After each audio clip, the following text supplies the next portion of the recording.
kusoo dhawaada fanaaniintaanadan ugu qaaliga ugu horeeya abwaan alfanaane Bashiir Dirgax ee walaashay Nimca Liina iyo walaalkay alfanaan Cabdiqafaar waxaan idin leeyahay Kismaayo ayaa idinku soo dhaweynaysa gacmo furan dhamaantiinba si qalbi furan oo kaliya laba ayaan idinku soo dhaweynaynaa fanaaniin aad ugu qaaliya oo aan su'aadaalinay oo aan suugaynaa ayaa tihiin kusoo dhawaada waa Jubbaland waa wadankiina hooyo marka kooxda wasaaradda ee warfaafinta waa Bridgeland bahreerihiina salaam reer Kismaayo in badan baan ku taamayay inaan imaado in badan baan jeclaa inaan soo gaaro meel kasta ee Soomaali joogtay inaan tago kulay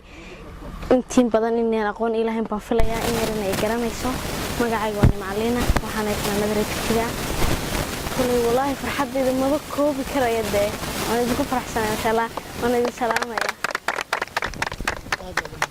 baliyada iyo soo dhaweynta quruxda badan ee kooxda fanaaniinta ma garanaysaa Kismaayo ay nagu soo dhaweeyeen iyo dhalinyarada iyo gabdhaha dhammaanba waan ka mahadnaqaynaa waan dhownahay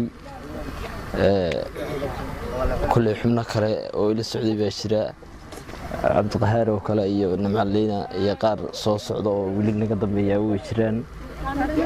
marka run ahaantii qalbi furan iyo ma garanaysaa shucuub wadaniyadeed ama lahaanshaha iyad nagu soo dhaweyseen aad iyo aad baan idinku mahadcelinaynaa socdaalkan waa socdaal aan kaga soo baxray oo ahaa Jigjiga oo muddo aan ku taaminay inaan nimaadna halkan ayuu ahaa run ahaantii waxaan Ilaahay ugu mahadinayaa inaan joogno maanta u dhex taagnahay barnaamijyo fara badan ayaan halkan aan ku qabanhaynaa kooxo dhaqan oo ballaadhana aad ka samaysaan ma leenahay hadii Ilaahay yiraahdo show birmada anta la dhahan oo ku qabanhaynaa marka waan idin hambalyeynhaynaa wad mahadsantiin waa markii ugu horeysay oo aan imaado in badan ayaan ku taamayay kulay inaan wadanada Soomaalida soo barto calanka Soomaaliya iyo calanka Kismaayo is agsuudhan maanta ay ugu horeysoon aad iyo aad ugu faraxsanahay waa mid aad iyo aad aan ii farxad gelisay waxa kale oo kulay walaalkay baa dhameeyay marna abwaankayga Bashiir Dirgax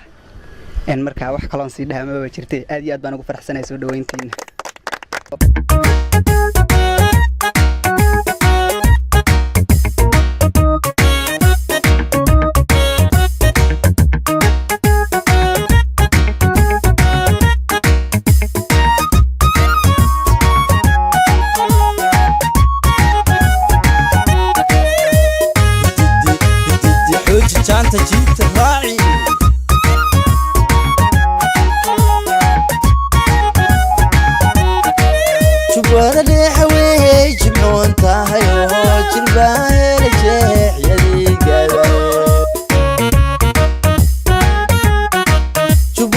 jeexwey jumcoon tahayo jirbahel jeex yadiga jalbeebtay